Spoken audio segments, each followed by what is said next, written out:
Welcome to the OhioRAAM Show.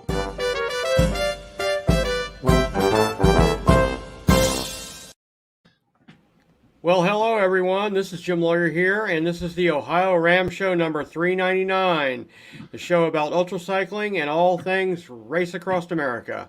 Hey, Lee. Hey, Jim, and this show is brought to you by the wonderful people who operate the Race Across America time stations here in Ohio. Time stations 41 in Oxford, 42 in Lancaster, and 43 over there in Chillicothe, where Jim holds out. Yep. And we want to thank all those people for all they do.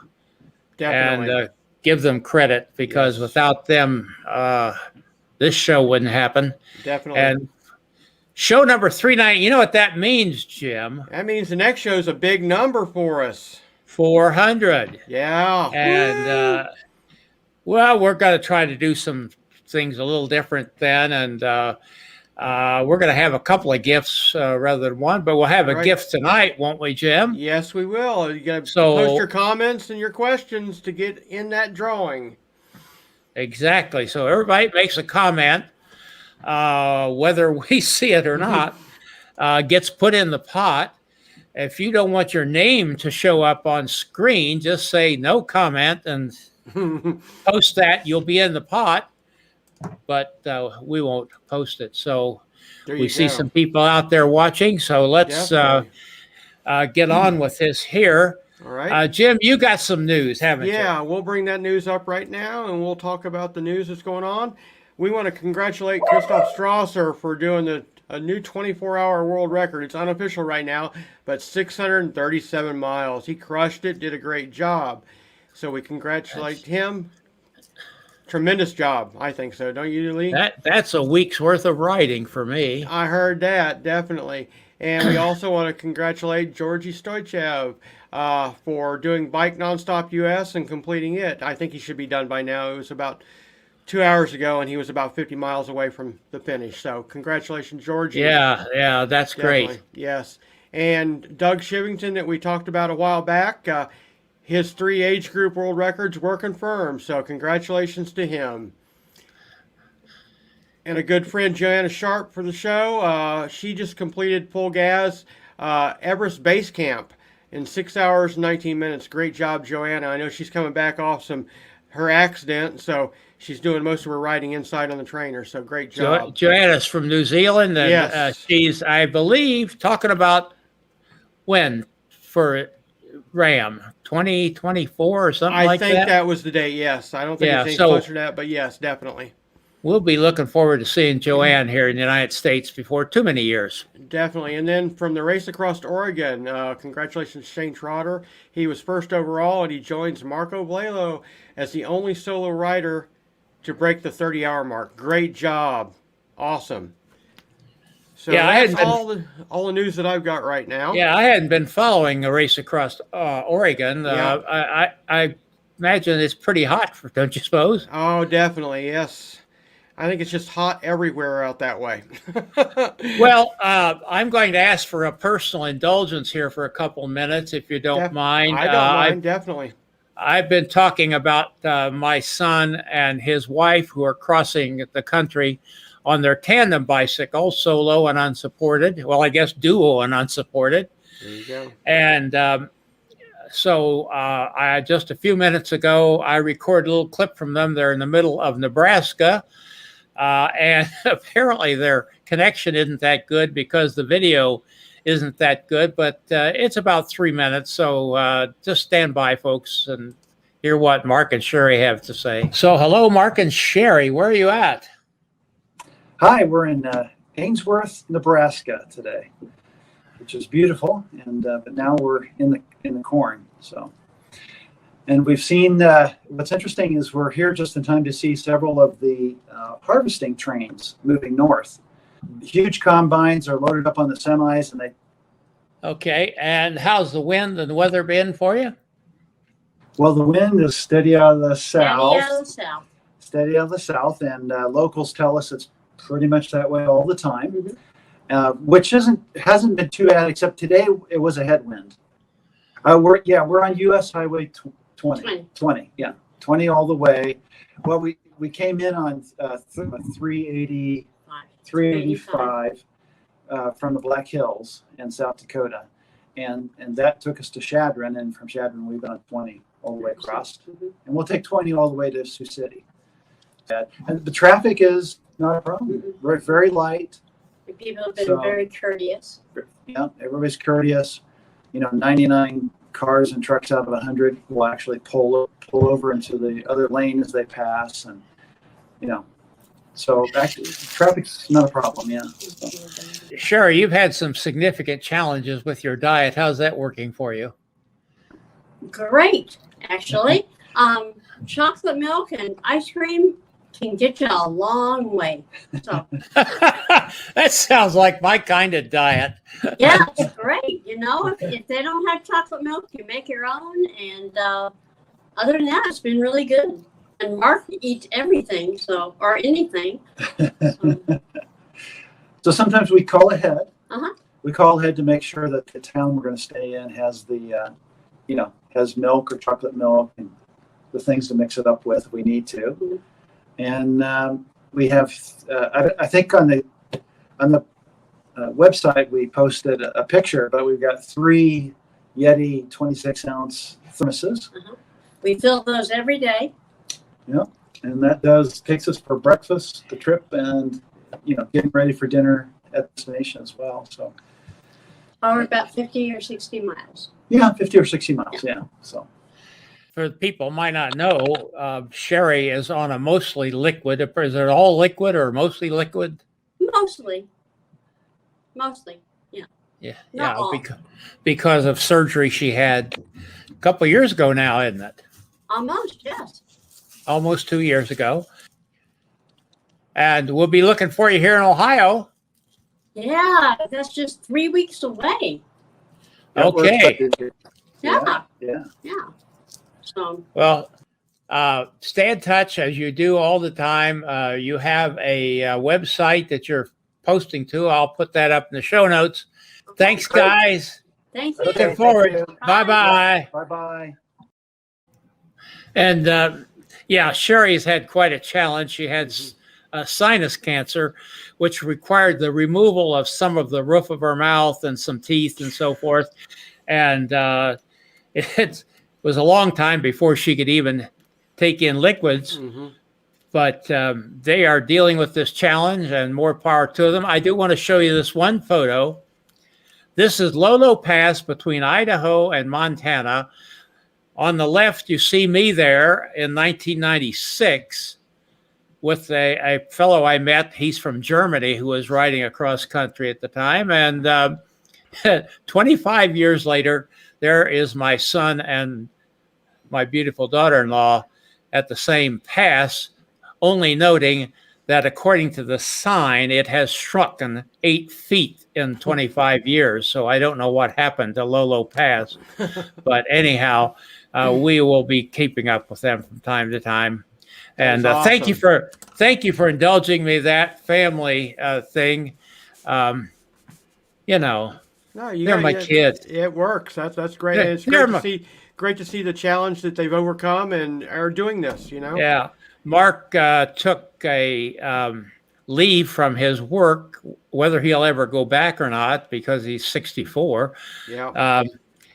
Because she was feeling well, Mm-hmm. symptom free, and they said, let's do it. And There you so go. there they are. So Sometimes anyhow, you just got to do that. Yep. We do want to give That's a shout out to Doug and Amber Shivington. They just said hello Yeah, before we started yeah. that. So, and then Frank Yeah. Pike, middle of Nebraska, go Big Red. It's his home state. So hey, Frank. They're enjoying their tour through Nebraska. Yeah, it's like maybe we'll see them in Iowa. So we'll get Let's there. bring on our guests. It's too late. Yeah. We've held them back too long. There you go. First of all, Leah, up Hey, in Leah. Canada, Victoria. I always want to say Victoria, but it's British Columbia. How are you doing, Leah? Hang on. We got demute you. There you go. Sorry. Jim turned your mic off. Hi, Leah. Let's try again. Okay, hi.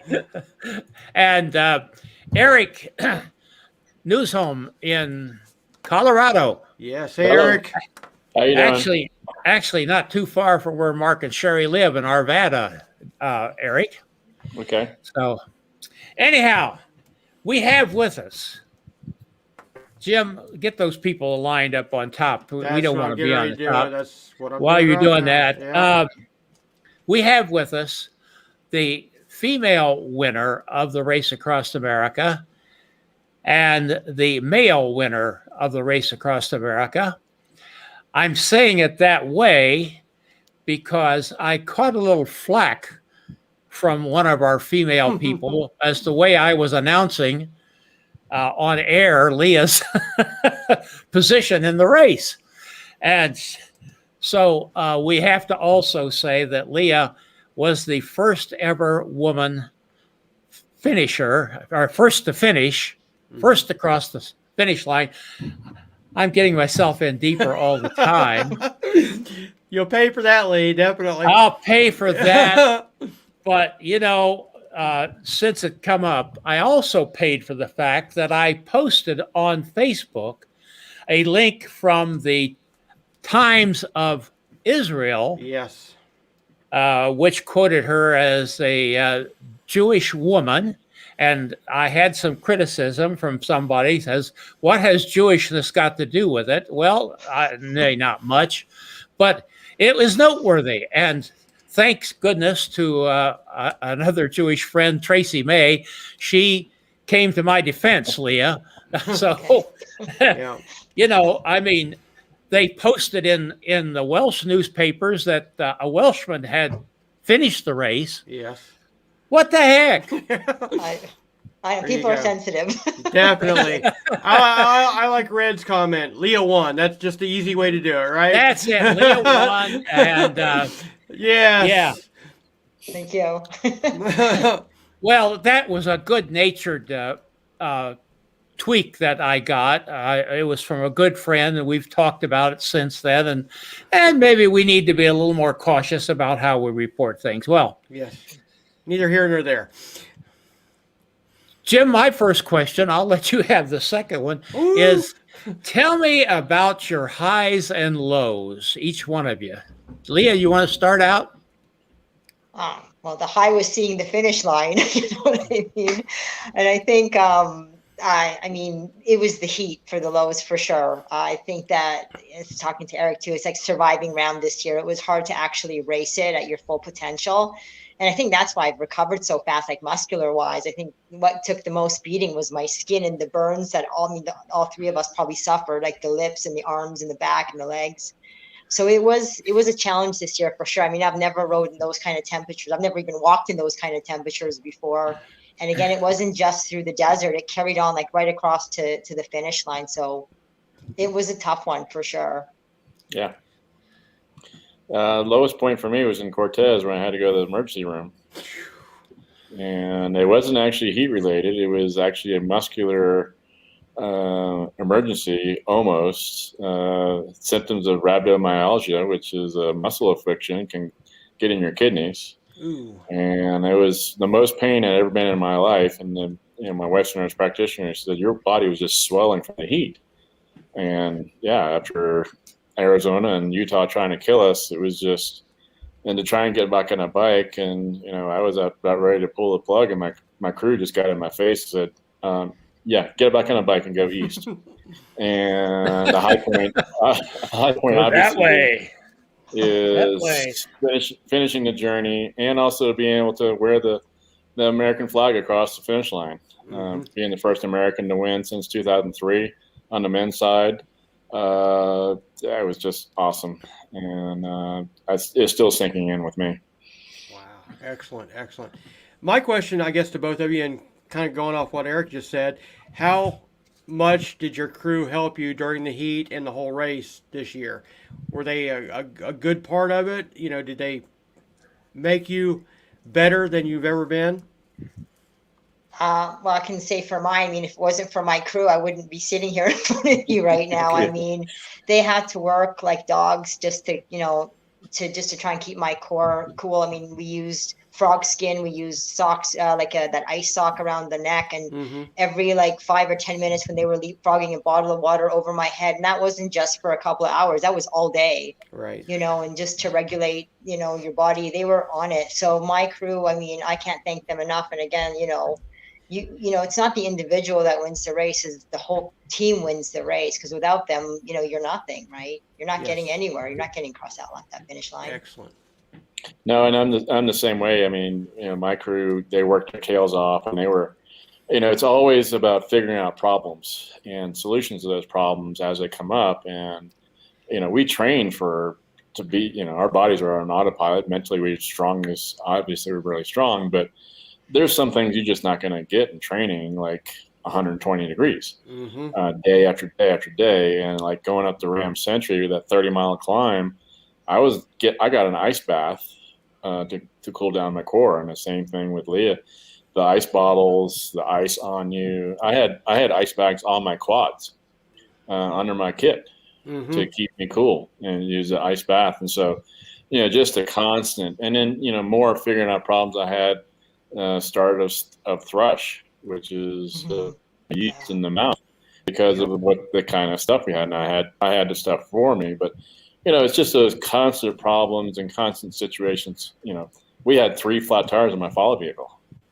Oh no! And they had to get a new tire. And those kind of things. So, but yeah, without the crew, and I call it Team E, just for that reason, because it's a team of people coming together. And a lot of them, are meeting for the first time in Oceanside or that weekend, and they come together, and the chemistry is just beautiful. And I'd say accomplishment lasts forever, and the pain is temporary. Yeah, definitely. Yeah. So were these crews that you both have they been with you before, or were they just picked new for this year? Mine have been with me from the 2011. So I'm fortunate enough to have this. I mean, I had a couple of new people, but they've been with me before. They've done other races with me. So I've been lucky enough to have people that know me and they know the race, so it's not so foreign to them. Gotcha. I had 2 crew members from my 16 race. The other 8 were new to crewing me. A lot of them knew me personally, and so it wasn't a big stretch. I did have 3 rookies on my crew, but they all performed flawlessly. I couldn't ask for anything better out of my crew the entire way. Their energy was great, and we just shared a beautiful journey. Because there's only 12 of us that started, and a lot of them, went away. We didn't see each other too much on the road. I saw Leah's RV more than I saw her on the race. I got to share the road with Mark for a little while before he, unfortunately pulled out. So after Durango, it was pretty quiet out there. I like to inject here because I know there are at least one person watching who's not familiar with this whole phenomena, that flat tires are not uncommon on the Race Across America or ultra cycling, because your car is driving over to the right, and there's all kinds of junk and glass and bolts and concrete and you name it over there. So flat tires, broken rims is not an uncommon. I think maybe 3 might. I don't know if that's a record or not, but you may be pushing it a little bit. But I know of one crew that pulled into Oxford once, and they had 2 flat tires at once. Yeah. So that happens. Sorry for the injection, but I know there are people who are interested in learning more about this. Your sleep pattern. Now, each one of you, I got the feeling, Leah, that you had a plan and you stuck with it through thick and thin. Is that how we saw it as dot watchers? Yeah, you have exactly it. That's exactly it. I mean, we learned from 2019, we cut my sleep too early, and I think being sleep deprived too early, you pay for it later on, where you just have to keep coming off the bike and taking these power naps. So we stuck to the plan and went the first 40 hours, and then we stuck to 3 hours, 3 hours, 3 hours. And then the last 2 days or last 3 days, we went down to 90 minutes. Okay. So as I said, as dot watchers, we look at those numbers and we look at your check-ins and so forth, and we try to extrapolate from that. But Erik, when you were on the show before the race, we know you have some specific sleep challenges, if I can get those words out. Yeah. Talk Yeah, about it. Well, I have sleep apnea, so I have to have my CPAP machine to get the proper sleep. And so I had been practicing the No Country for Old Men, and I had an inverter in the van. I did stay in a hotel twice, but the rest of it was in a van on the side of the road. And it was during the heat of the day, the first 2 days, and then we switched to my normal sleep time. But I was doing the same thing as Leah, 3 hours until that last weekend, Friday and Saturday, when they cut it to 90 minutes. But at that point, the sleep had been banked and the head was good. And I didn't have sleep deprivation issues at all like I did in 16, where I was a complete basket case. And so when I got like the Four Sisters, all that climbing after Parkersburg, I was really having a good time. Excellent. Did you guys learn anything for future races with all the heat and everything? How you would do something different? Yeah, I don't want to race in that kind of heat again. Yeah, there you go. Right in January, huh? There you go. I mean, I in 15 I experienced about 125 degrees going through Siloam and stuff like that. But then it metered out. That was like that one day. This year it was like 3 solid days of 115, 120 degrees, 95 at night. The only saving grace was the sun wasn't on you. Right. But then, when I did Wolf Creek Pass, I was in the rain and it was beautiful. I mean, I just, was off the bike in the ER and then slowly got to Durango for that sleep. And all of a sudden I'm rocking up Wolf Creek Pass. So I guess the message for people down the road are learning is you never, ever give up on the body and its ability, especially for us at this level. Our ability to recover and come back day in and day out is words can't describe how we're able to do it. Leah the same way, 40 hours out on the bike and then first sleep, and being able to maintain that day in and day out. It's pretty phenomenal. It's you guys really are both amazing, definitely. Yeah. Thank you. Back in the olden days, there was a lot of mind games that went on for RAM. Now that we have GPS, probably there's mind games that go on, but in a different way. We watched Leah with great interest as you were chased across Kansas and Missouri. Mark was always about 20, 25, 30 miles behind you, and we were wondering what was going on. It didn't seem reasonable that you would pace each other that closely, that long. And I surmised, I don't know what Jim surmised, that Mark was just waiting back there to spring on you. What were you feeling at that time? Well, I know that he's done it, 11 times. So I know he knows the race, and I know that he likes to kind of push it at the end. So like through the Appalachians, but I was kind of on the same route because I excel in the mountains. I like the climbing. So I said, I'm just going to race my race. We had a plan, even if he passed me or not.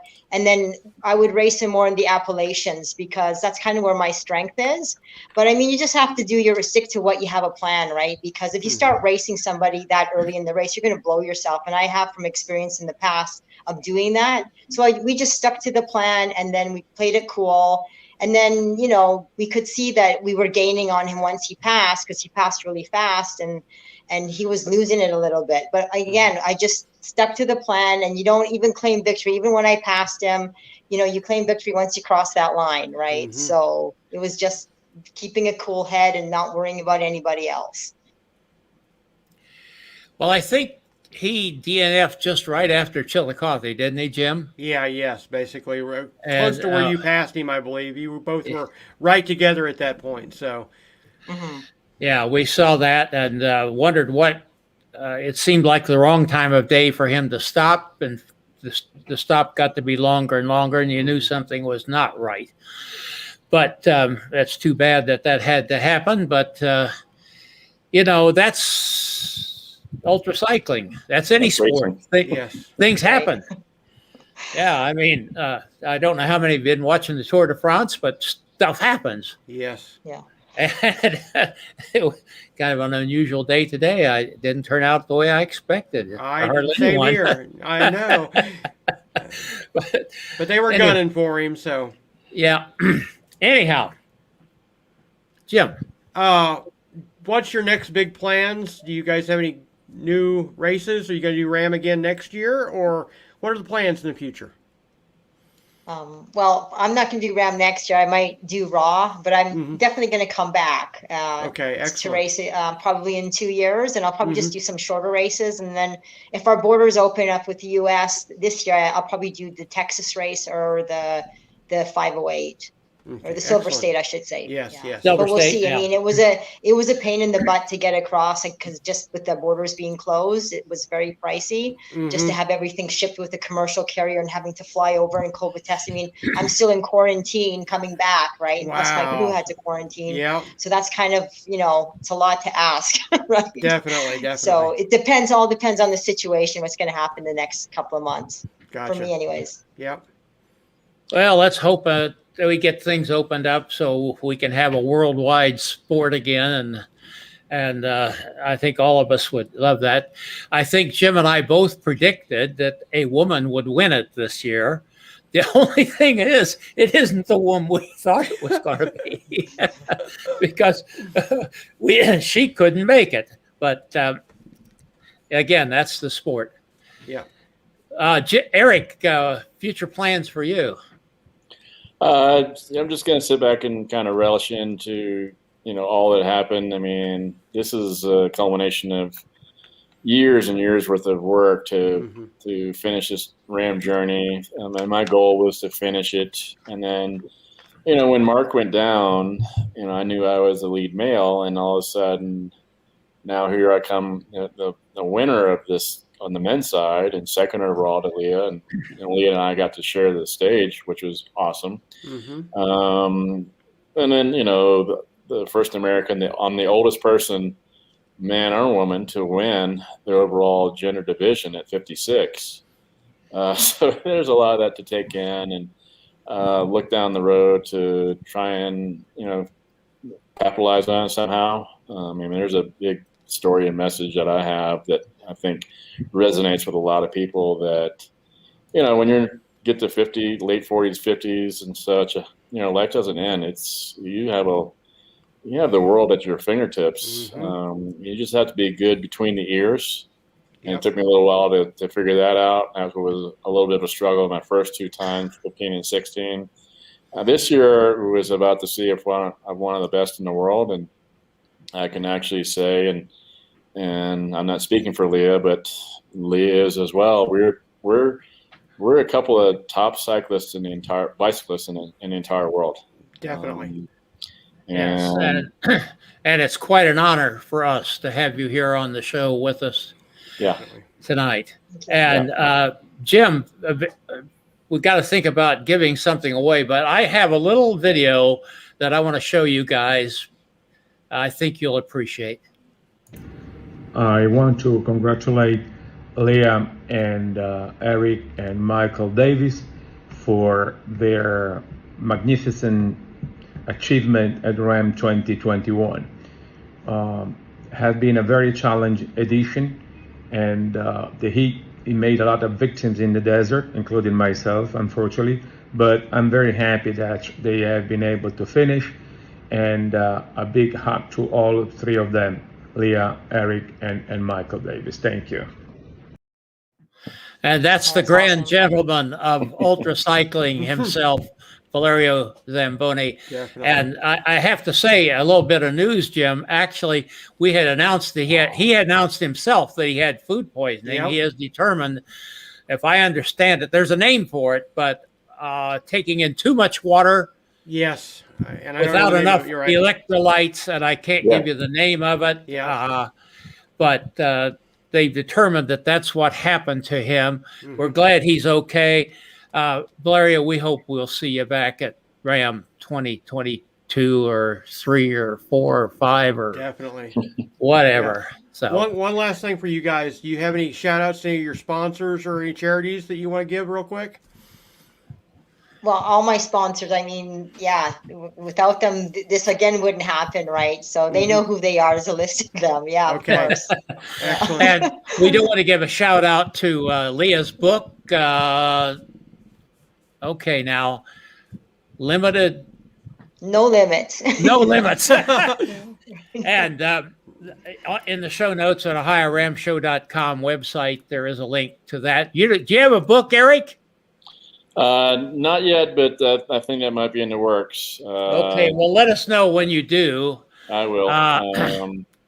My biggest shout out would have to be to my wife, who's been my rock and my supporter throughout this whole thing. My crew was just phenomenal. The 10 people just came together as one. I kind of sponsored it myself because the race was so late, and we only had 5 weeks notification that we had a race and whatever. So there's actually, I have a sharpening business here in town, and so this was a advertisement for my mail-in sharpening at Erik the Blade on Facebook. So, and I actually Doug Shivington in Chillicothe, he had a knife for me as I rolled through. Yes. Mail it to me. We'll take care of it. Did you have your your pedal sharpener there, Jim? No, didn't have that there. Packed, but He had enough pedaling by then, hadn't he? yeah. No, but that's those are again, my wife has just been she's my crew chief for my first 2 years, and she couldn't be this year, but she was there from Ohio to the finish, cheering me on. She was on the side of the road, and of course she was there at the finish line, and that was one of the most special embraces I've ever had in my life. Okay, great. Vesna let's Spiegel Bikes. Huge congratulations Yeah. to you both. Thank you, Vesna. Matt Thank Geis, you. we popped up there. Yeah. Well, we can't mention everybody. We had so many here, but Definitely. we've got a few people here to be in the drawing, Jim. And Yeah, what are let we me- giving away? And let's get on with it. Yep, we're going to give a 1-year membership to the $10 Bike Club again. So it's a Okay. great community for bicyclists. It is a good thing. No advertisements. So let me get this up here. So No if you made a comment- advertisements? Yep, go ahead. Lee. Yeah. I say no advertisements, no clicking through to anything. Mhm, It's just folks who want to chat with us about cycling, and definitely. quite enjoyable. Yes. All right. So we've got a few entries here. We'll go ahead and spin the wheel and see who wins. And you always think somebody has, and then another name pops up just about that time. And who's it going to be? Frank Pike. Frank Pike. There you go. Tell Frank what he needs to do. Yeah, basically, Frank, what you need to do is send your info to winner@OhioRAAM Show Live. Just your email address, and we'll take care of getting that to our people there at $10 Bike Club and get you your membership.